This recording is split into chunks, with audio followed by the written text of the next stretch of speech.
Hi, my name is Rick, and I'm going to attempt to show you how to install a brand new set of torsion springs for your garage door. As you can see, mine is broken right there. We were in the house. After I installed the new garage door opener, I heard this loud bang, and I thought the garage door opener had failed or something happened, and instead the spring failed. Now, springs apparently are only good for roughly 10,000 uses. We use our garage door like it's our front door, so we go in and out of it at least twice to 4 times a day, up and down usage. So this finally failed. So what you need to do is you buy a right spring and a left spring. If you look on the side here, that is black on the end, and this one is red there, and that represents that this is a right and a left, and the red is actually the right. So I'm going to show you how to measure and order your spring. As you can see, I got some pieces of paper stuck in between the spring, and what you do is you count off 1 to 10 here and then 1 to 10 here, and then you measure in between those, and what they should be come out the same. You got 2 1/4, 2 1/4. Now I'm filming this with one hand, so make sure your measurements are better. But I've already done this. Come out to 4 1/2, and there should be a graph online that'll show you when you're buying these from the manufacturer. That'll determine what the width of your spring is here. Then you want to take a measurement, push your spring back together like it was back together again and not broken, and you measure from right where the coupler goes on there all the way back to like this knuckle or gland, and that's 27 inches. So that's what my overall spring will be.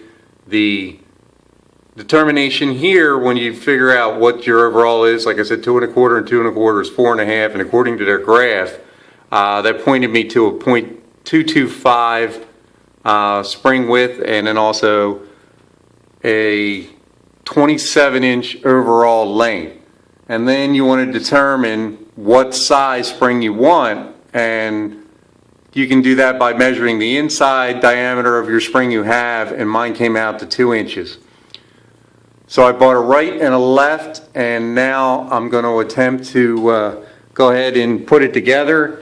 I purchased these from, hey buddy, a eBay supplier called MC Overhead Door Parts, and you can look them up. I highly recommend them. They came within 3 days of shipping on the East Coast here, and I'm ready to go ahead and stick these in.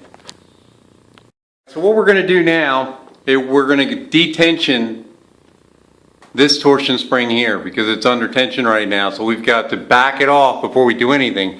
This is where apparently people get hurt.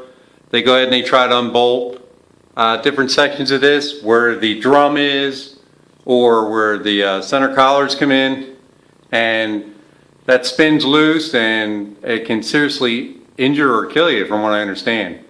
I suggest you wear safety glasses. Got mine on. And what I ended up doing was I went ahead and marked the torsion rod tools, and so I know that I'm getting full insertion on the knuckle when I'm torsioning it up. And you'll see right there, there's the hole. That's where the torsion bar is going to go in,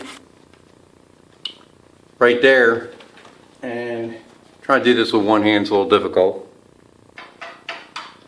What you do is you go ahead and you stick this in, and you take your crescent wrench or your box wrench and you loosen up that set screw right there.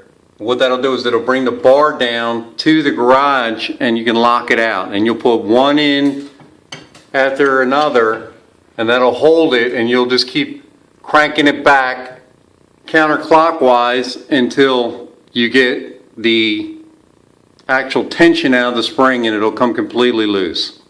Go ahead, and I'm going to take the tension off of that, and we'll come back. So you put one bar in here, Pulling this bar, put it over here. And this came out to be a 3/8 open end wrench. So we want to back out these set screws.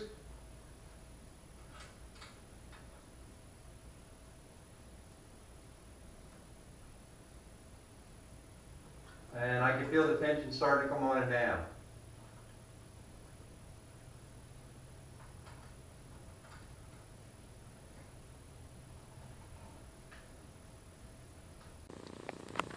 All right, now that I've taken the bolts out of this gland, they are right there. The tension came right off, no problem. The set screws are loosened up. And our next step will be to just slide the torsion bar out of the way and pull the spring off, put the new springs on. I've got to take the drums off right now. They have a cable on there. That cable shouldn't have any tension, and I'll go ahead and pull that off. Alright, so the wire's been removed. You can see I pulled it through the track so it's out of the way. The drums slid down. This spring is now disconnected. The set screws are pulled. And this spring is now disconnected. As you can see, I slid it down, the drums pulled, and also the wire. And these will just slide right down. And what I'll do is you got to pull that bar all the way forward and then just take the spring off and then slide the new one on. I'll go ahead and do that. Okay, I'm going to show you something. I had to use a pipe wrench and a pair of wide channel lock pliers to get this to break free. Apparently the original installer felt that he needed to monster mash those set screws down to the point where it actually squashed the rod. Now there's no need for that. You need to just set them down to where they start to just indent a little bit and they'll snug right up. You're going to have two of them, so there's no need for that. Now I'm going to have to go ahead and file those rough ridges so that I can slide the new spring on. Okay, so the new springs are slid on to where the flanges get mounted together, those glands. The drum's back on, and you'll see part of the rod sticking out here. What you want to do is you want to split that difference, measure both sides, and make sure you have the same amount of rod sticking out on each side. Once the drums are in place, then we'll go ahead and we'll bolt these together. Once they're put together, then we'll start tensioning. Once one is tensioned up, then you can go ahead and you can put your wires on, because that'll be half of the door's weight actually applied to one side of the door with one spring. And that'll be enough to go ahead and put your cables on. Then go ahead and tension up the other cable and see how it is. Now, the manufacturer I talked to said that for a 7-foot door, which is what I have, it's a complete door, it's going to be 7 3/4 turns to tension that back up. So that means it has to go around 7 3/4 revolutions. And now, if this is an 8-foot door, it'll be 8 3/4 revolutions.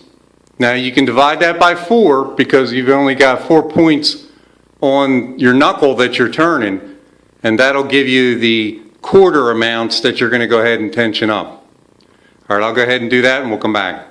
For 31 quarter turns. I'm on 29 now. Just to show you how this works, you want to be able to twist up to the ceiling when you're torquing. That's 30.